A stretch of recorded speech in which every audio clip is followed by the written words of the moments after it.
there's been a lot of talk in Illinois. Illinois has a flat tax as opposed to a progressive tax, and that's something that I became aware of recently. And you always hear people saying, "Oh, we need this flat tax. We need this flat tax." Does a flat tax actually collect more money than a progressive tax?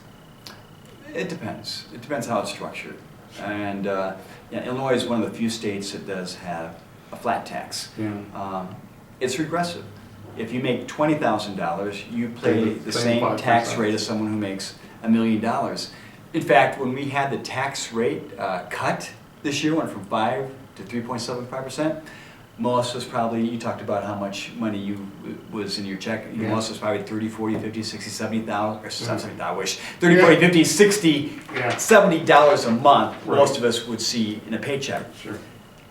Bruce Runner, he saved $750,000, $750,000 with the pay cut, with the cut in taxes. Now, is that fair? No, we have a tax cut. I don't think it's fair. And that's who benefited, you know, from that tax cut. So flat, you know, taxes are inherently regressive. So and Illinois is one of the few states that has that.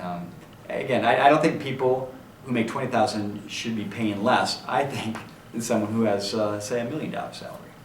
Well, right, and it's that money gets important as you get lower and lower on that system. And I guess I'm going to go on my little bit of a rant. I talk about this with just people I work with, and they're just regular folks, you know, at Woodward's, and talking about this flat tax. And all people are like, I think a flat tax would be really, really fair. Oh, except for the people that make maybe 25 grand or less or whatever, because they don't make that much money and they should get a break. And I find it so heartwarming that regular people can say, hey, look, there are people that are making a third of what I make or a half what I make, and I got to give them a break. But people that are making 100 friggin' times what I make can't seem to come to that same conclusion, you know? I mean, there are people out there making $120,000, $150,000 a week, you know?